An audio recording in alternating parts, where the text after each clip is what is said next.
Welcome back to Believe in Badgers on the Believe Network, presented by betonline.ag and Oakbridge Wealth Management. I'm Matt Perkins, joined as always by Badger legend, the Hebrew Hammer himself, Matt Bernstein. Bernie, how are we doing today?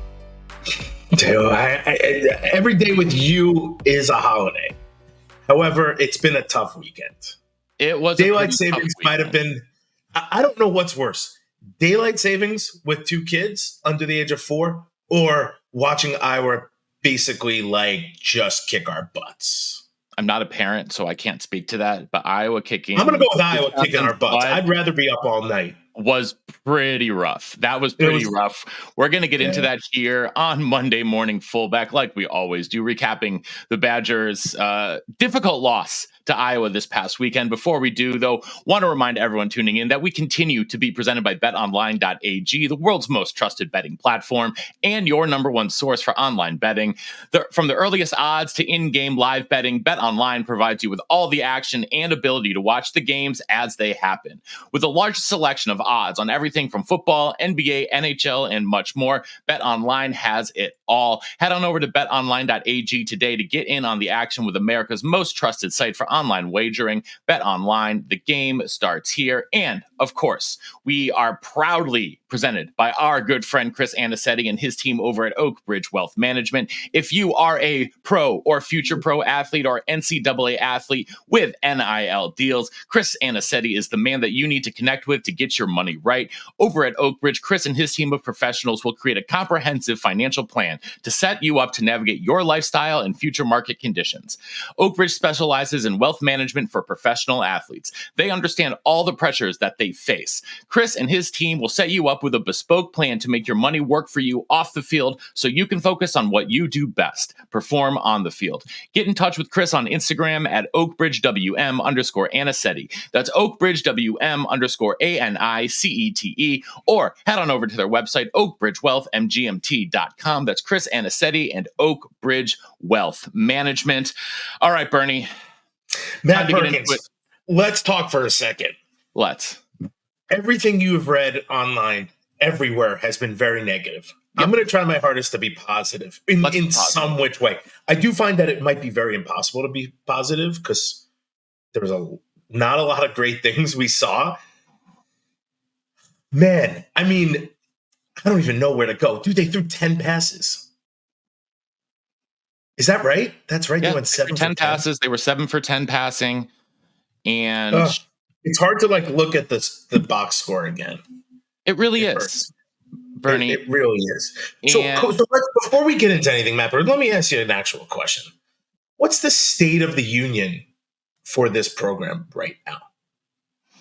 The state is dejected, at least when it comes to the Bernie. That was, in my opinion, the worst loss of the Fickle era.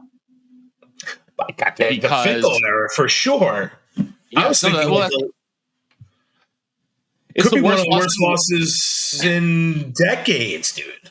It was a bad one. Not just because they lost, Bernie. It's not just because they lost, though. It's the way they lost and who they lost to in that fashion. It's Iowa. You knew Iowa was going to just line up a bunch of big dudes and run right at you. Mm-hmm. And you let it happen. And there didn't seem to be a ton. I mean, there were no answers. There were no answers anywhere. And that was difficult to watch because not only were guys being bullied, but guys also, I didn't feel like were being put in position to be successful. Some guys were and didn't make it happen. Yeah.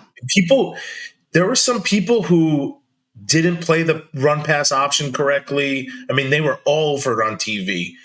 I mean, dude, they threw the ball 10 times. I mean, at some point, you have, and now my thoughts as I was, the whole weekend taking a shower, that's all I do is think about this stuff is it players? Is it personnel? Is it coaching? Is it both? At this point, I have to go with both. But it's just hard to think about because, what do we do? 85% of the snaps were on defense, 2 down linemen, and all they did was run. I mean, they ran it outside of 10 throws the entire game. So the question is like, is that coaching or do we just not have the dudes to do it? I find it hard to believe we can't find three fat guys, three larger human beings to play D line. Like, I don't care if they're good or not. They're bigger and they can just take up space. Now, I will say this, though. Iowa ran a run clinic on us. Almost like, and I hate to say this, but like we were cones out there. Like, remember Matt Perkins in high school? Like, you set up the cones and you just had dudes like go block the cones. I hate like comparing it, but like, how do you not? It just like we couldn't stop the run. Now, is that a coaching thing? I'm trying to make excuses all over the place to combat my own thoughts. Like, are we cones, or were the cones not put in the right place?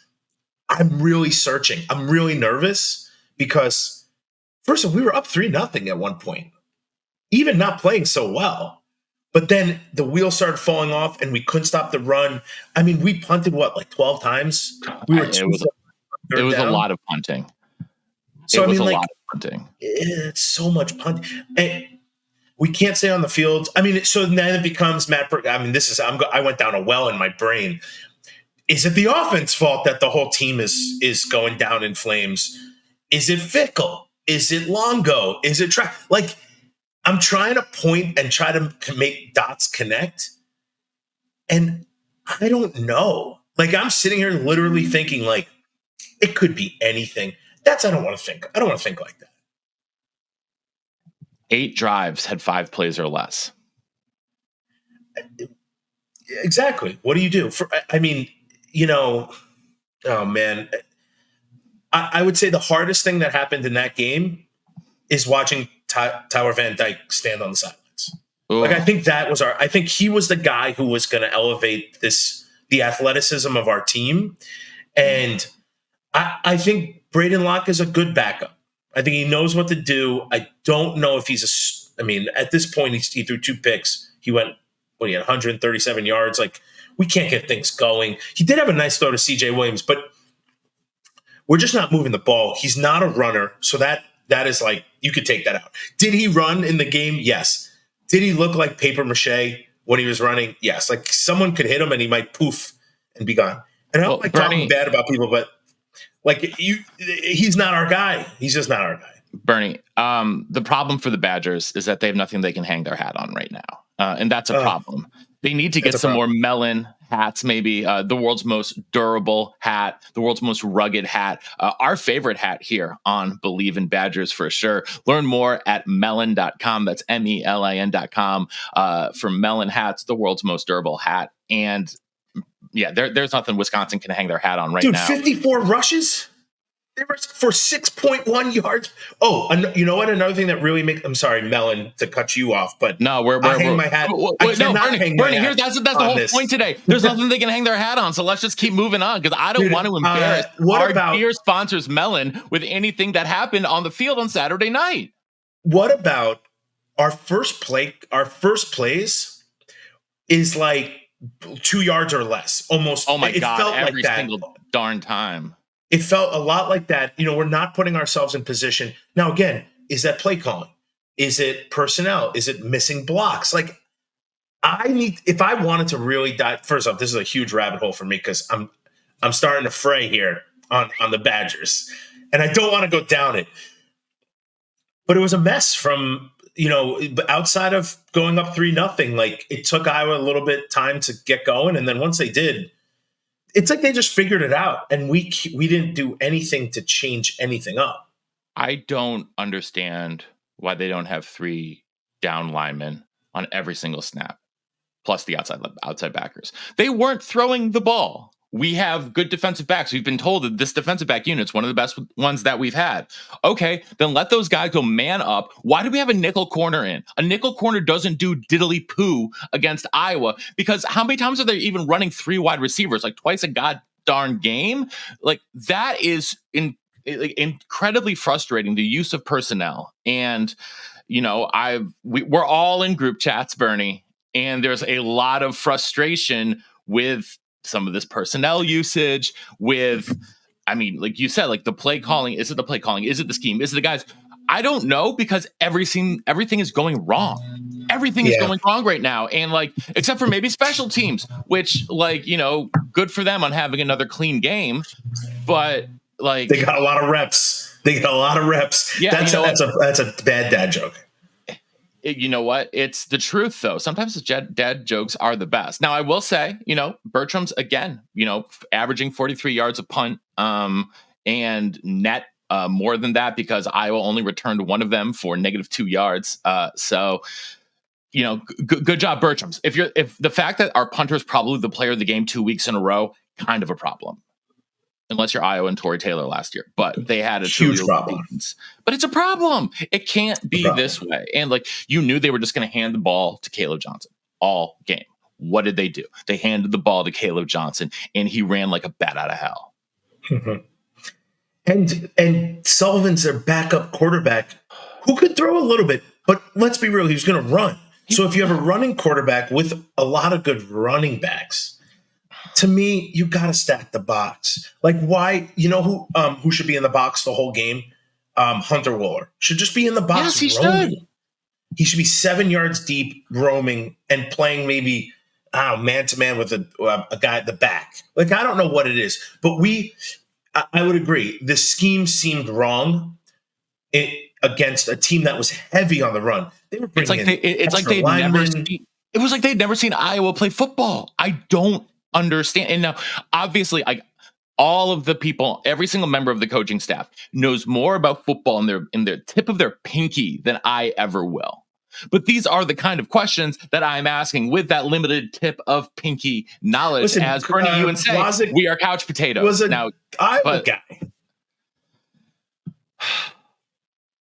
I don't know.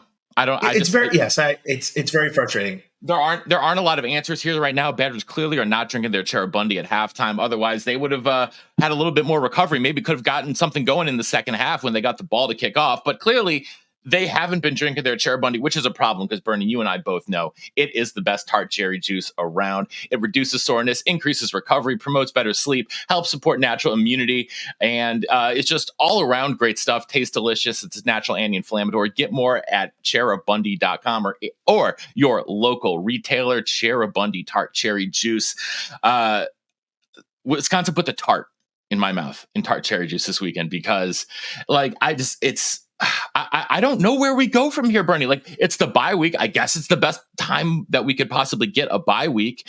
But, number one, Oregon is coming in 2 weeks. And that could be a hosing. That could be an absolute hosing. And that's scary to think about because, obviously people are upset. It's not that the players aren't upset about it. We know the players are upset. We know the coaches are upset. No one likes this situation. No one is happy with the status quo. But like, where do you go? Like, where do you actually go, Bernie?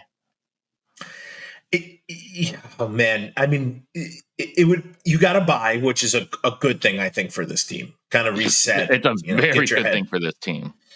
The problem is you got this great thing, and then you got this really bad thing called number one Oregon, who is number one, sadly. Like, if they were not ranked, okay, but they're number one. I actually think that gives us a little like leeway to get our butts kicked because they're number one and they've been playing very good football.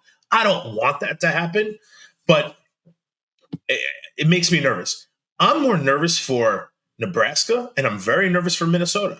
We're talking about, again, I was there. I was talking to Emma about this. She's like, we haven't not gone to a bowl in 22, 23 years. And I was like, guess who was there when we didn't? She's like, stop. No, you weren't. I was like, oh, yes, I was. So this could, Matt Perkins, I don't want to say, but we could lose out. They're going to be in the same position they were at the end of last year when they were 5-5 and had to win one of their last two games to make bowl eligibility, right? And they ended up winning both of them, going 7-5. But yeah, man, and Nebraska is up and down, Minnesota's up and down, but Wisconsin is recently more down than up, especially against competition that is not the bottom of the Big Ten. What is it? I think I read earlier today that the three teams that Wisconsin beat are now 3-13 in Big Ten play. Like, they are the dregs of the league.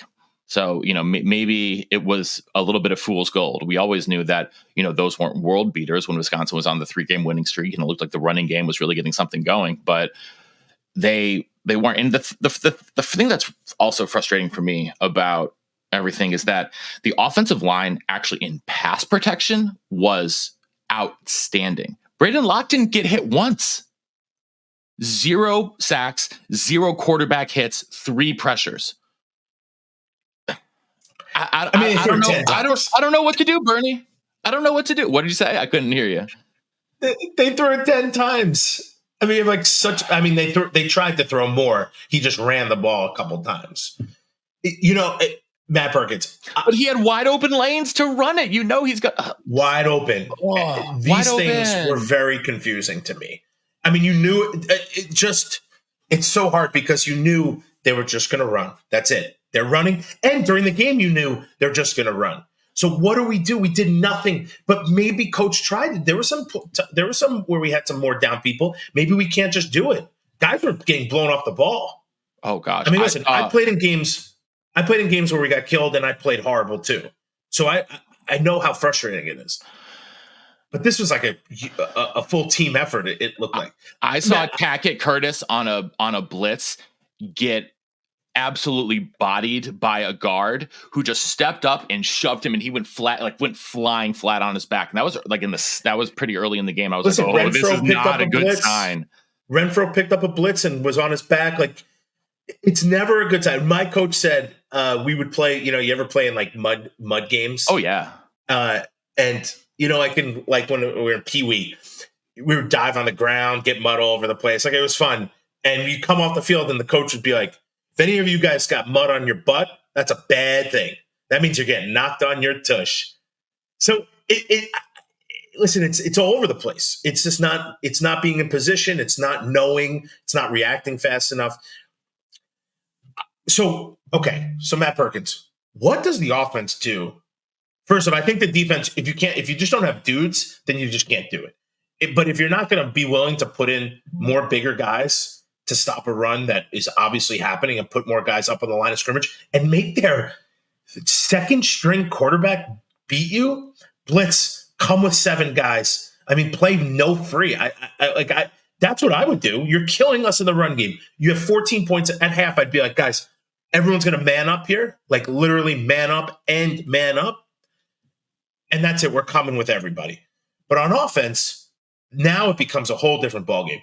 What on earth are we going to do? I mean, is Avery not ready? I think they have to. I think they have to run the ball. I still think they have to run the ball. They weren't able to do it against Iowa, and that's what they need to be able to do. That is what unlocks everything else. But it's not happening right now. We're getting 2 yards on every gosh darn first down carry, and it becomes a 1-minute possession when we and I've said this for weeks. Locke had 3-4 more balls batted down at the line of scrimmage. Mm-hmm. Like, I mean, that's not going anywhere. He's not going to grow 4 inches overnight.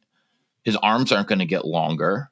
Mm-hmm. So, that's been a problem since last year, and it's not getting addressed. And we had guys not play great either. Our tight end play has not been fantastic. We had a bunch of penalties in the first half. Like, on this team, for one thing that they have been able to hang their melon hat on has been the fact that they were not penalized. They weren't shooting themselves in the foot that way. They were throwing, turnovers. Yes, they're shooting themselves in the foot. Gosh, they've got to be. I don't know what their turnover differential is on the season, but it's got to be bad right now.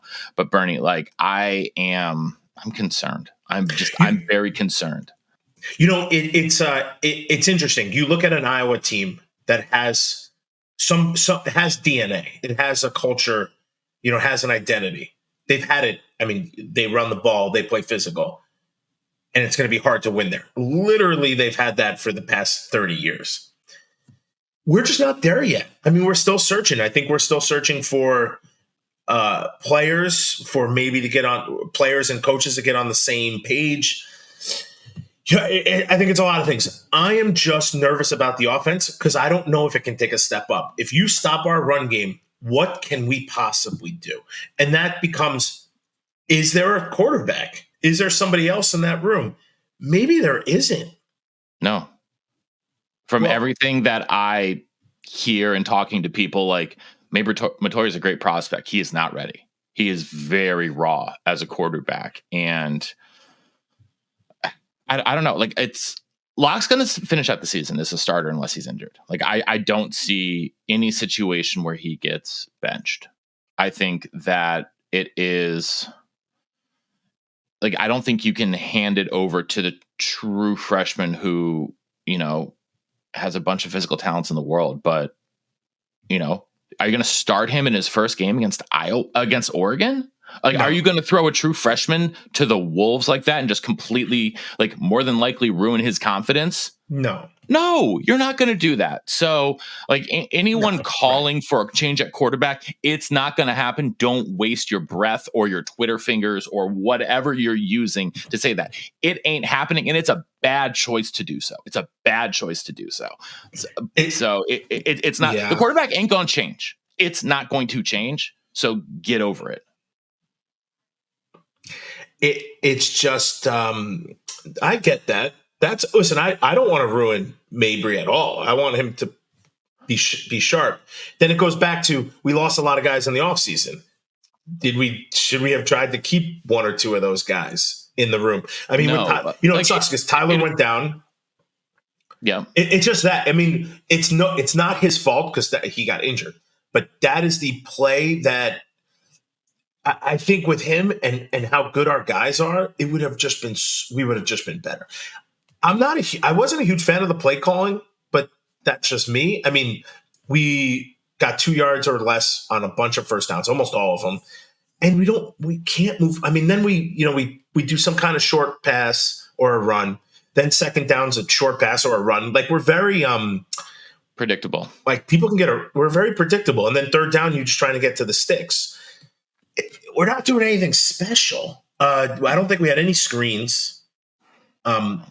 So, like, we're not spreading it out. We're not having guys touch the ball who could potentially touch the ball and make good things. Vinny Anthony played well, I think. Yeah. But it's across the board, man. You're right. It's batted balls. We dropped some. We have penalties in stupid times, like when we shouldn't. But we've been good at that. Play calling's been whatever it's been, and maybe that's a personnel thing. Like, I'm starting to rethink all these things. I'm trying to rethink everything, man. And I just want to say sorry. I've been all over the place on this podcast because I'm so have I, though. Right. Bertie, I'm confused about the product that we're seeing on the field. Getting blown out by Alabama is one thing. Getting blown, but we looked okay. They looked okay, and they weren't physically manhandled at the line of scrimmage. Guess what happened against Iowa? And this is not a vintage Iowa offensive line by any stretch of the imagination. They don't have All-Americans on this line, the Iowa offensive line. It is. They look like they did. They look like they did, and that's a problem because they don't. And Bern, I think we should just wrap it up here because I think we're just going to keep repeating the same things over and over and over again. Dude, remember Madden football? You just got to put goal line in. That's what they should have just done. Just put the goal line. Engage 8. Goal line. Engage 8. Yeah.